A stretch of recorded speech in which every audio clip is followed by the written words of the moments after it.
পরীক্ষা শেষে বন্ধু বান্ধব প্ল্যান করেছিলাম যে একটু নৌকায় করে ঘুরতে বের হবো। আমি এসে দেখি ভন্ড কমিটির 2 সদস্য আগেই উপস্থিত হয়ে গেছে। উবাইদুল কাদেরের মতো হাত নাড়াতে নাড়াতে উপস্থিত হয়ে গেল আরেক ভন্ড। গোপালগঞ্জের লিডার দেখি হুডি পরে চলে আসছে, তো দিলাম একটু বাঘের লেজে নাড়া দিও বাবা।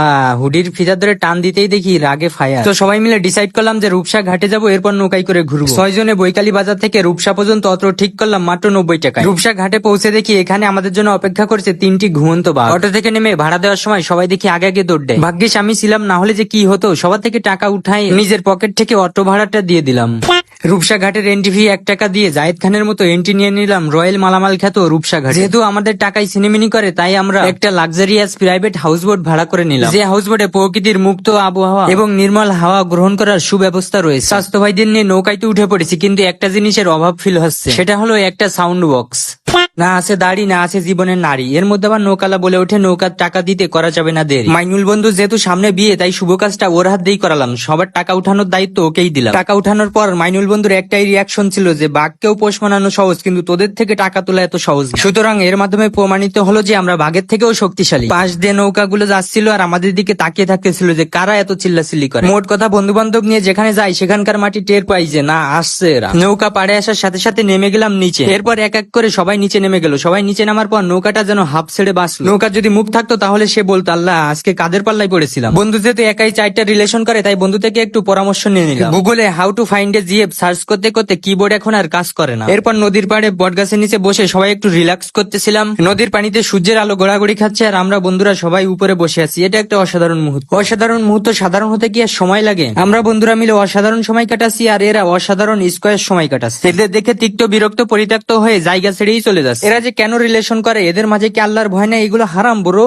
ইটস হারাম। আমি আমার সব বন্ধুদেরকে বলে দিয়েছি সবাই এগুলো থেকে বিরত থাকবা, এসব পাপ কাজ, এগুলো করা যাবে না। বন্ধু বলে ঠিক আছে চা তো খাওয়া যাবে। আমি বললাম হ্যাঁ চা তো খাওয়াই যায়, আসো। এরপর চায়ের দোকানে বসে সবাই বলে যে দুধ চা খাবো, কিন্তু আমি বললাম দুধ চায়ের মধ্যে যে দুধটা ইউজ করে সেই দুধটা আমাদের শরীরের জন্য মোটেও ভালো না। চায়ের সাথে দুধ খেলে ত্বকের স্কিন কালো হয়ে যায়। এরপর আরো বিভিন্ন ধরনের টিপস এবং হুজুম বাজুম দিয়ে সবাইকে বুঝালাম যে লাল চাই খেতে হবে, কারণ আমি আগে থেকেই জানি এই বিল আমারই দেওয়া লাগবে।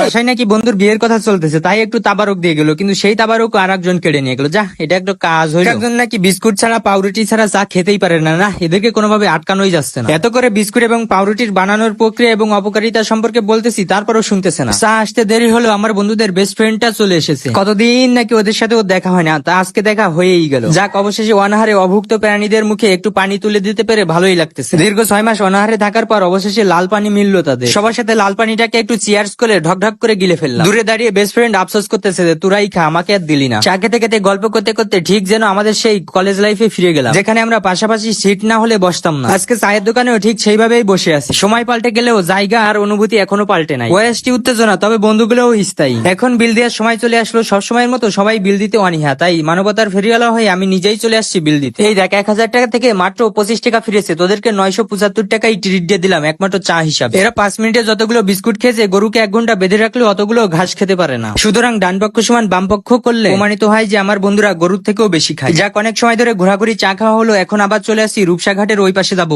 সেই প্রাইভেট হাউস বোটের ওনারকে বললাম ভাই আমাদের ঘোরাঘুরি শেষ, এখন আবার নিয়ে চলে। নৌকাওয়ালা বলে ভাই যাওয়ার সময় কিন্তু আমাকে একটু টাকা বাড়িয়ে দিতে হবে, আপনারা এত সময় দেরি করলেন। এই যে আবার শুরু হয়ে গেছে। এই গোপালগঞ্জের লিডার যেখানে থাকে সেখানের মাটি আর স্থির থাকে। নৌকাতে সুন্দর করে নদী পার হয়ে চলে আসছিলাম, কিন্তু ওই দূরের শিপ থেকে কিছু ফলোয়ার ভাই বিগ ফ্যান বলে চিল্লাচ্ছিল। সময় না থাকায় তাদের সাথে দেখা করতে পারলাম না। দেখা হবে ভাই পরবর্তীতে।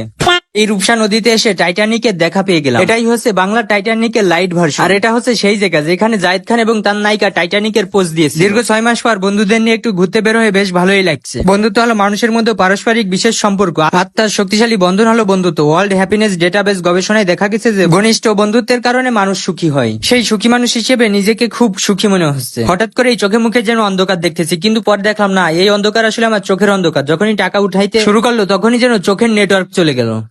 অনেক সময় তো ভিডিও দেখলেন, দাঁড়ান আপনাদেরকে একটু জ্ঞানের কথা বলি। বন্ধু এমন একটা শব্দ যার সাথে জড়িয়ে আছে আবেগ, ভালোবাসা, ভরসা। বন্ধু সমাজ জীবনে খুবই অপরিহার্য একটা অংশ। এই অপরিহার্যতা শুধু মানুষের ক্ষেত্রেই নয়, বরং সমগ্র প্রাণীকুলের ক্ষেত্রেই। বন্ধু ছাড়া প্রাণীকুল টিকে থাকতে পারতো না। মন খারাপ থেকে বিপদ আপদ কাটিয়ে উঠতে সাহায্য করতে পারে বন্ধুরাই। যেহেতু আমি ভাড়া দেই নাই, তাই চাপ কাটিয়ে উঠতেই আগে চলে আসলাম উপরে। This is called true friend. অশ্লীলতার মাঝে ডুবে না থেকে বন্ধুদেরকে নিয়ে ঘুরতে বেরোন এবং সুস্থ বিনোদনের সাথেই থাকুন। ধন্যবাদ।